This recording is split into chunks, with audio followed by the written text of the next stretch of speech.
You're listening to DraftKings Network.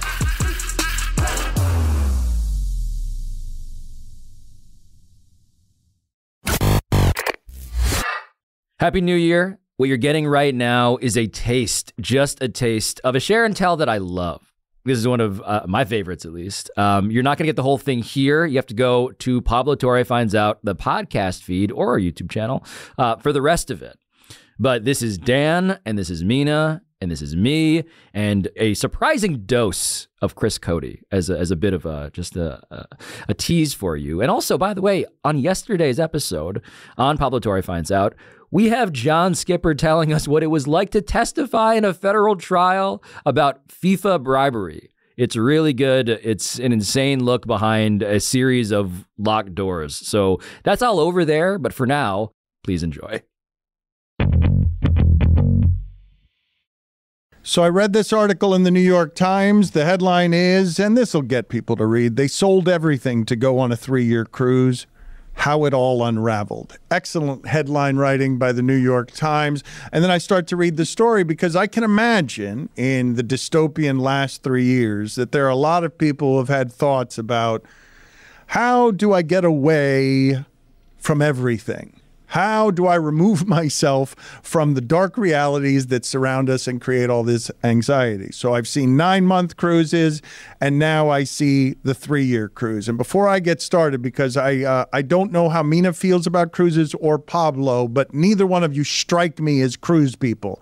The Cotes, though, are our resident cruise line experts. They love a buffet. I've never been on a cruise. They love. I should say that. Okay, well, I consider both of you hygienic people who don't want to be on a floating disease. Did you hear us talking about our teeth earlier? And now we don't. All the blood in my floating disease vessel covered with food at midnight and unlimited drink packages that have Greg Cote careening into you on day 2 because he's had 16 beers.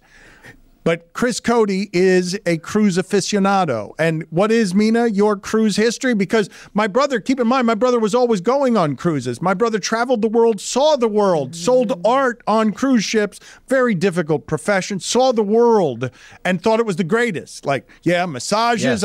I'm in all the time. Things are taken care of. It's a floating hotel. I don't have to take my bags out. It seems like a very comfortable, easy way to see the world. That's the argument I would make on its behalf. Chris Cote, can you do better than that? I mean, the cruise is the perfect place. I mean, the way I would sell it is by asking you, Mina, when you go on a vacation, just start listing some things you're looking for. What are you trying to get out of a vacation? The freedom to move around as I please in a country and not be restricted to a boat. Well, luckily for you, we have 6 stops on this cruise. So in the span of a week, you will see countless places, spending many hours in each place. Not that many hours. Maybe 7 hours. You got to be back on board by 5 You have to hurry back, and they'll leave without you if you don't get back. But you get about 7 hours of a place. But what else could you be looking for? A little relaxation. Well, I could find you on deck 6 in the spa. And if not, maybe after that, we head up to deck 9 for a nice relaxing afternoon at the pool. Oh, you're hungry, Mina? What's that? You're in the mood for a nice meal? Well, on deck 5, we have fine dining. But if you're ready to gorge like the Cotes do, head up to deck 11, the Windjammer. My God, you'll eat like a queen. Bar food. The Windjammer feels like the consequence of Chris Cote eating the meal. Oh, what's that, Mina? Described. You want to have some fun? You want to get out and dance a little bit, let loose? Well, there's a dance club on deck 8. This is all an elevator away, Mina. This is all in New York. You need to get in 70 Ubers, a million, cabs and trains, and taking this train. No. Hop in the elevator. Hey, and guess what? In this elevator, it tells you what day it is. It's a new world. You look down at the floor. Oh, it's Tuesday. Tomorrow, it'll say Wednesday on here. It's a beautiful place, Mina. It's so dystopian what you're describing. Oh, what's that, Mina? You want to gettle a little bit? You feeling a little? No. You getting a little wild? Zero interest in gambling. Want to hit the blackjack table? Well, deck 4, it's waiting for you. And I got the best part. I haven't even said it yet. You said you like alcohol. There's a bar on every floor. Mina, it's a perfect place. It's heaven. And it's not sad at all. Now, the bathroom is sad. Your stateroom bathroom? All of the bathrooms. All of the bathrooms are airplane bathrooms. All of them. I've been on one cruise. My family took my husband and I, my brother and his wife, on a cruise to Iceland and Greenland, which was really cool.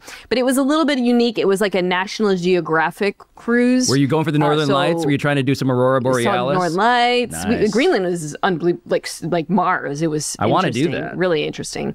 So I think this was a bit of a unique cruise. Also, it was also like a bunch of like old professors. So like the clientele was a little bit different. A bunch of non-gronks. Yeah. I will say, though, like, you know, okay, so here's my stance, Dan.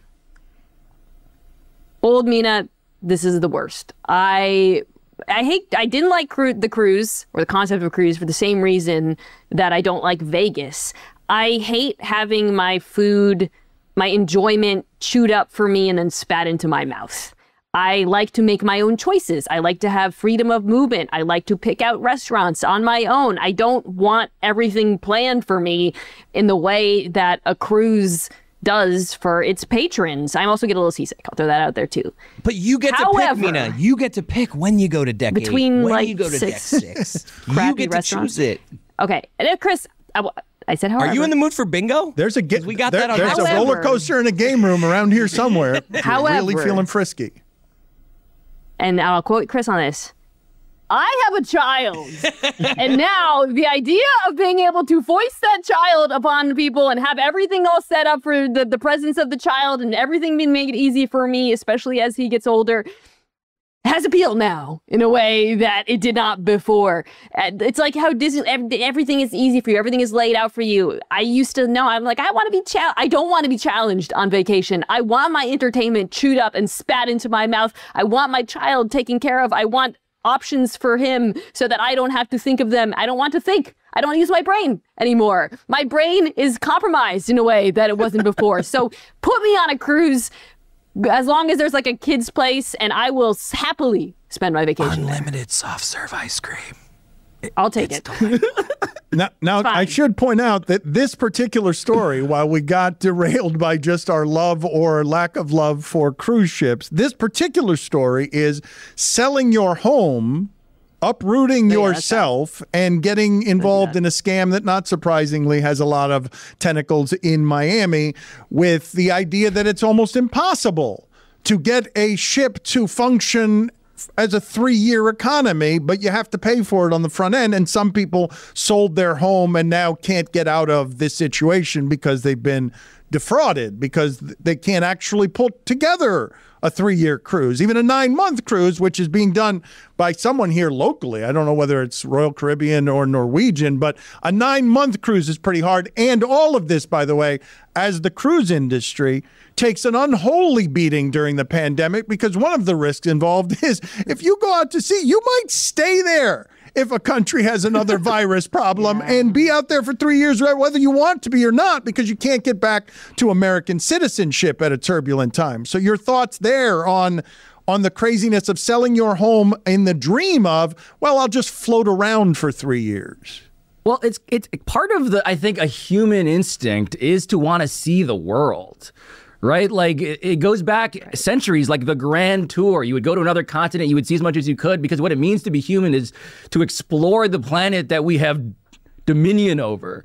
And so this premise, and I'm reading this article about the 3-year, it was supposed to be a 3-hour tour. The 3-year cruise is sad, because there are these people who, many of whom had never been on a cruise before, but they were sold the dream by a Chris Cote like Firefest adjacent salesperson, allegedly, who was like, we're going to give you all of this stuff. Expand all your these life. decks. Expand your life. You can work remotely. There'll be Starlink. You can see countries. We'll take care of everything for you. Except it turns out that such a premise of a 3-year cruise is like a sci-fi movie that, of course, goes bad. And luckily for them, maybe it went bad before they ever departed. But you see in the 9-month cruise, which is a thing that's happening simultaneously, perhaps because of the economic pressures Dan is pointing out, that they got to sort of reconfigure how do we sell cruises to people. What they're doing or finding is that all of the people on the 9-month cruise have become essentially TikTok reality television stars. And so there's this headline in the Washington Post about how this is the #1 reality show, is all of these people who are, I guess, organically, in scare quotes, realizing that they can post updates on their own, like, because of course on cruises, apparently I've never been on one, the ecosystem of characters, of egos, of like, oh, the old people, the young people, the people who want to fuck, the people who are hoping to find love, whatever. All of that shit's happening in a 9-month cruise. I don't like how you said that. I was made uncomfortable by how aggressive. None of us needed the voice, that. Like the deepening of the voice. You pelvic thrusted. It was uncomfortable. What are you doing? I had Rob Gronkowski. What are you doing? You were. You did it again. No one wanted you to do it again. You didn't have to do it again. It sounded like you were going for something monster trucky. Like, what are you doing? Do you think he says that in his regular life? Like when he's talking to people? Why would he do that? What? Like when he's like talking to like one of his boys, he's like, did you? What? Yeah. Are you? Is that what you're doing? Is that? Am I really getting no backup from Chris Cote here? When you're talking about my to baby. Wyatt Cenac and Ezra Edelman, are you like, yeah? Did you get some last night? Did you? Fuck. Like, what are you doing? I invited Chris Cote to participate on this program, and the one time I need him as backup, he's completely silent on whether anyone could plausibly. He's the one who incited me. He was always producing. He's like, he said while you were talking, he said to me, "Why did he say it like that?" And then I wondered, why did he say it like that? I was going to let it slide. It's the root brew, okay? I'm hopped up on root brew.